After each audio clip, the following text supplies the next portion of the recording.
बहुत ध्यान से सुनना, गूढ़ प्रसंग है। अगर इसे बैठा लिए तो माला माल हो जाओगे।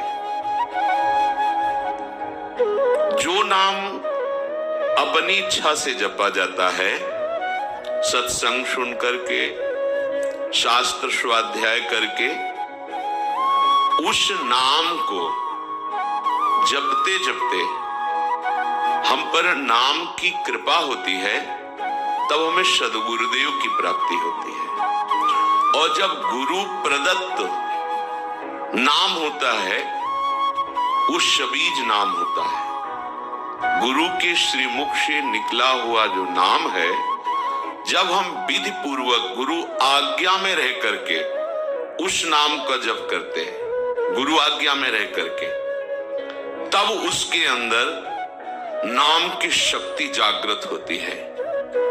नाम की शक्ति जागृत में प्रभाव सद्गुरुदेव का होता है। ध्यान दीजिए,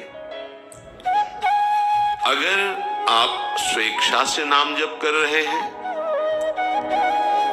वो मंगल भवन नाम है, आपका मंगल करेगा, आपकी दुर्गति का पाप का नाश करेगा, आपको सद्गुरु की प्राप्ति कराएगा, वो व्यर्थ नहीं जाएगा।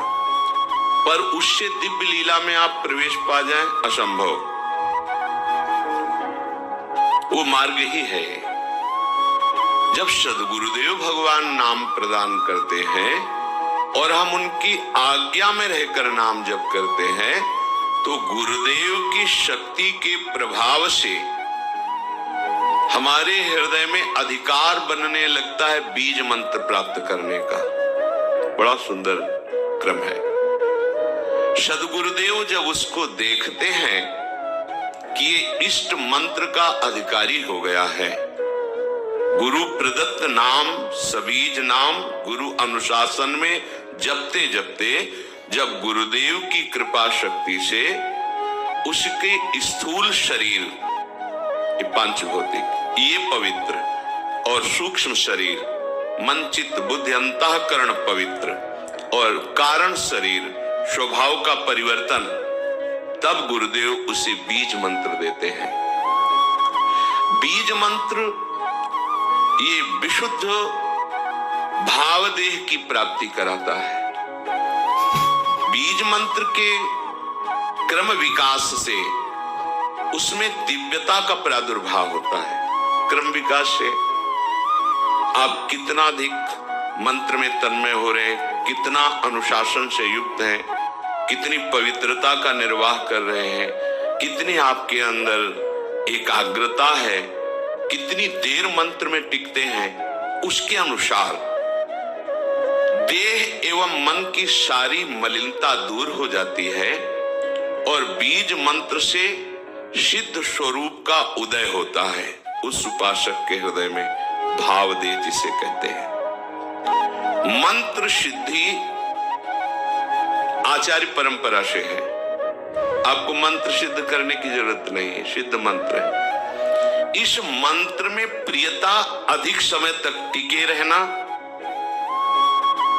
बहुत समय तक निज मंत्र ही चल रहा है, इससे आपकी पहले भूत शुद्धि होगी, पंचभूत आपके शुद्ध होंगे जिनसे शरीर रचा है। फिर चित्त शुद्ध होगा, इसके बाद स्वभाव शुद्ध होगा आपका। वो स्वभाव ही जहां शुद्ध हुआ, तहां भावदेह का अनुभव होने लगेगा। बीज मंत्र से, निज मंत्र से उस समय किसी भी अभाव की स्मृति नहीं रहती। अभाव, न उसे मोक्ष चाहिए, न सिद्धियां, कोई अभाव नहीं। सोचो कैसी स्थिति। जिस समय स्वभाव शुद्ध हुआ, पहले भूत शुद्धि, चित्त शुद्धि, स्वभाव शुद्धि, अब जो भाव का प्रादुर्भाव हुआ, तो यहां कोई भी अभाव नहीं है। किसी भी तरह की कोई चाह, कोई कामना, कोई पद प्रतिष्ठा, कुछ नहीं। ये अवस्था यद्यपि सिद्धावस्था के अंतर्गत मानी जाती है, परंतु इस प्रेम मार्ग की इस अवस्था में माता के गर्भ से उत्पन्न मलिन देह से प्रवेश नहीं हो सकता। इस देह का राग जब तक है, इसमें जब तक अपनापन है, तब तक आपका निकुंज रस में देखो कहाँ है। गुरु प्रदत्त नाम जप से मंत्र का अधिकार, मंत्र से समस्त भूतों की शुद्धि, स्वभाव तक की शुद्धि। अब भाव देह का प्रादुर्भाव, माता के गर्भ से उत्पन्न हुए देह से प्रवेश नहीं है, भाव देह से, गुरु प्रदत्त मंत्र से प्रकट हुआ जो देह है उससे। बनिता पुरुष भाव मिट जाए, सेवे ललितादिक के भाए।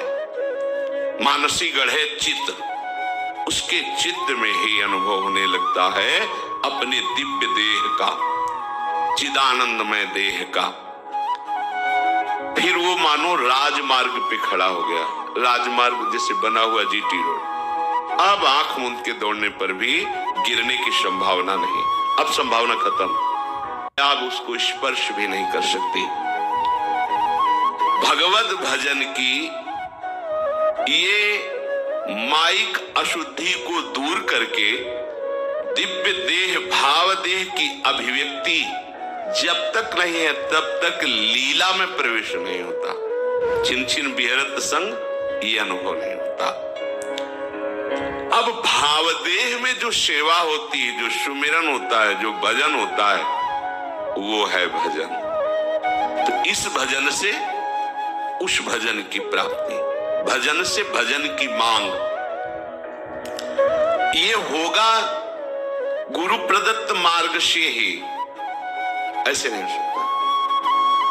विधि मार्ग की नियमबद्धता इस उपासना में दृढ़ करेगी। ये चैतन्य मंत्र अंदर जाकर के आपकी भावना को सार्थक करता चला जाएगा। उपासक के भाव देह के विकास के साथ साथ उसके सामने उसके आराध्य देव का ज्योतिर्मय धाम, आराध्य देव की गूढ़ रस रीति प्रकाशित होने लगती है। ध्यान दीजिए, पर ये जान लेना चाहिए कि ये बात उसी के लिए है जो गुरु प्रदत्त बीज मंत्र का अनुष्ठान कर रहा है, निरंतर अनुशासन में रह करके। ये मंत्र वाच्य वाचक अभेद स्थिति पैदा कर देता है, अर्थात ये निज मंत्र ही नवनिवृत्त निकुंज विलासी युगल सरकार और उनकी आंतरिक प्रीति, मन मन की रुचि जानी, ये सामर्थ्य प्रदान करता है। गुरु प्रदत्त बीज मंत्र जब पवित्र साधक के हृदय रूपी खेत में पड़ता है तो इष्ट रूपी फसल तैयार हो जाती है।